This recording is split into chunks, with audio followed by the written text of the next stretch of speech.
Hi friends, welcome to Riot Study Circle. இன்னைக்கு நம்ம சேனல்ல என்ன பார்க்க போறீங்கன்னா Finance Commission. We have to handle the failures with stout heart. Do something, come up to the level and kick that.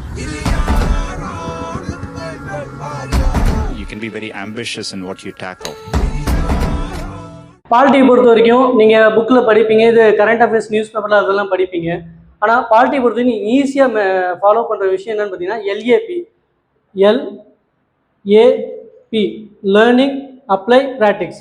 Learn பண்ணணும், apply பண்ணணும், அப்புறம் practice பண்ணணும். எப்படின்னா கொஸ்டின் பேப்பர்ஸ் நிறைய நீங்கள் ஒர்க் அவுட் பண்ண தான் உங்களுக்கு ப்ராக்டிக்ஸ் ஆகும், அது எக்ஸிக்யூட் பண்ணலாம் நீங்கள். அடுத்து ஃபினான்ஸ் கமிஷன் வந்து எப்போ ஸ்டார்ட் பண்ணதுன்னு பார்த்தீங்கன்னா 1951 ஸ்டார்ட் பண்ணாங்க. அது ஃபினான்ஸ் கமிஷனோட ஆர்டிகல் என்ன பார்த்தீங்கன்னா 280 வந்து குவாசி ஜுடிஷியரி பாடி. அடுத்து 281 என்ன சொல்லுதுன்னு பார்த்தீங்கன்னா recommendation of finance commission. Finance commission வேணும் ரெக்கமெண்ட் பண்ணுறது 281. இந்த ஆர்டிகல்ஸும் கண்டிப்பாக கேட்பாங்க, நல்லா பார்த்துக்கோங்க. அடுத்து ஃபினான்ஸ் கமிஷனோட சேர்மன் எப்படி யார் அப்பாயின்ட் பண்ணுவாங்கன்னு பார்த்தீங்கன்னா பிரசிடென்ட்.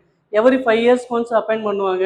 பிரசிடென்ட் நினச்சா எப்போ வேணாலும் அப்பாயின்ட் பண்ணலாம், லேட்டாக எப்போ வேணாலும் அப்பாயின்ட் பண்ணுவாங்க பிரசிடென்ட். அவங்களுக்கு எப்போ தேவையோ அப்போ அப்பாயின்ட் பண்ணுவாங்க. அடுத்து மொத்தம் இப்போ வந்து நம்ம கரண்ட்டாக 16th ஃபினான்ஸ் கமிஷன் வரைக்கும் இருக்குது. 16 ஃபினான்ஸ் கமிஷன் இருக்குது. அதோட சேர்மன் 16th சேர்மன் யாருன்னு பார்த்தீங்கன்னா அரவிந்த் பனகரியா. இவர் வந்து 2023 அப்பாயின்ட் பண்ணாங்க. இவரோட டியூரேஷன் எவ்வளோன்னு கேட்டிங்கன்னா 2026 31 வரைக்கும் இவரோட டியூரேஷன் டைம்.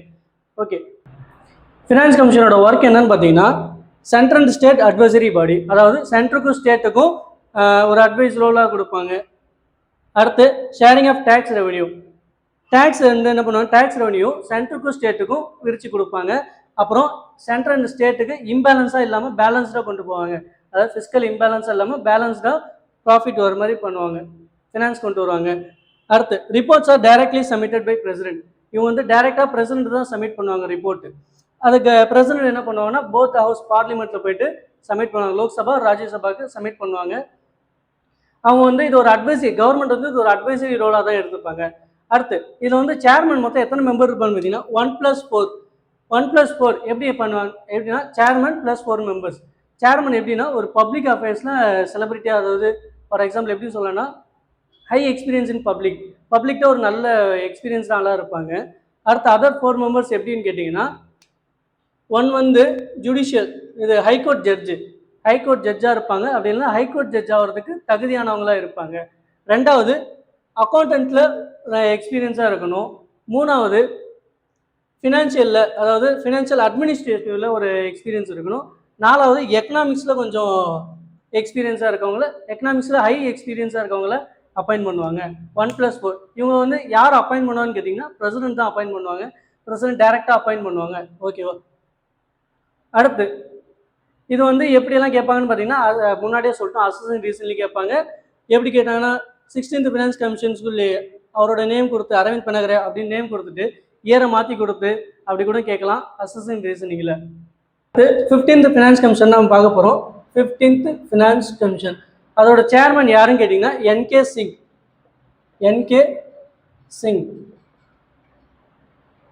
ஓகே, இவர் எப்போ அப்பாயின்ட் பண்ணான்னு பார்த்தீங்கன்னா 2017 அப்பாயின்ட் பண்ணாங்க. இவர் வந்து 2021 ரிப்போர்ட் பண்ணார். இவர் பண்ண ரெக்கமெண்டேஷன், அதாவது கீ ரெக்கமெண்டேஷனை தான் பார்க்க போகிறோம். வெர்டிக்கல் ரெவல்யூஷன், ஹரிசாண்டல் ரெவல்யூஷன் சொல்லிட்டு 2 ரெவல்யூஷன் அவர் கொடுத்துருக்காரு. வெர்டிக்கல்னா சென்ட்ரல் வந்து பார்த்தீங்கன்னா 59%, ஸ்டேட்டுக்கு 41%. ஹரிசாண்டலில் சம் ஹரிசாண்டல் ரெவல்யூஷனில் சம் கிரிட்டீரியன் வெயிட்டேஜ் சொல்லியிருக்காங்க. Population, area, forest and ecology, income distance, demographic performance, tax and fiscal efforts, இந்த மாதிரி கொடுத்துருக்காங்க. பாப்புலேஷனில் பார்த்தீங்கன்னா 15%, area 15%, forest and ecology 10%, income distance 45%, demographic and performance 12.5%, tax and fiscal efforts 2.5%. இது வந்து எப்படி கேட்பான்னு பார்த்தீங்கன்னா அசெண்டிங் அண்ட் டிசெண்டிங் ஆர்டரில் கேட்பாங்க. அசெண்டிங் அண்ட் டிசெண்டிங் ஆர்டரில் கேட்கலாம், இது நல்லா பார்த்துக்கோங்க. மேட்சில் கூட கேட்பாங்க. அடுத்தது ஃபிசிக்கல் டெஃபிசிட் 4%. ஜிடிபியிலேருந்து 2025 to 26க்கான ஜிடிபி 4% குறைக்கணும்னு சொல்லியிருக்காங்க. எங்கன்னா சென்ட்ரலில். அடுத்து ஸ்டேட்டுக்கு பார்த்தீங்கன்னா 3%, 23 to 24 இது வந்து ஸ்டேட்டுக்கு. அப்புறம் இன்னொன்று முக்கியமான ஒன்று கொடுத்துருக்காங்க, நான் லேப்ஸ்கேபிள் டிஃபென்ஸ் ஃபண்டு, நான் லேப்ஸ்கேபிள் டிஃபென்ஸ் ஃபண்டு. இது வந்து எதுக்காகன்னு பார்த்தீங்கன்னா நேஷனல் செக்யூரிட்டிக்காக. ஓகேவா? அதனால் நல்லா பார்த்துக்கோங்க. இது ரொம்ப முக்கியமான டாபிக் ஃபினான்ஸ் கமிஷன்றது. அடுத்து முக்கியமான ஃபினான்ஸ் கமிஷன் தான் நான் பார்க்க போகிறோம். லாஸ்ட் இயர் ஓல்டு கொஸ்டின் பேப்பரில் கேட்டது, ஓல்டு கொஸ்டின் பேப்பரில் கேட்ட finance commission 10th finance commission 1995 2000 வரைக்கும். அதோட சேர்மன் யாருன்னு கேட்டிங்கன்னா கேசி பந்த்.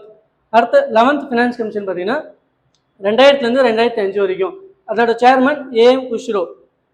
12th ஃபினான்ஸ் கமிஷன் 2005 2010 வரைக்கும். இது வந்து சி ரங்கராஜன் தான் சேர்மன். 13th ஃபினான்ஸ் கமிஷன் 2010 2015 வரைக்கும் விஜய் கேல்கர் தான் சேர்மன். 14th ஃபினான்ஸ் கமிஷன் 2015 2020 வரைக்கும் ஒய்வி ரெட்டி. அடுத்து 15th ஃபினான்ஸ் கமிஷன் 2020 2025 வரைக்கும் என்கே சிங் தான் சேர்மன். 2021 ரிப்போர்ட் பண்ணியிருக்காரு.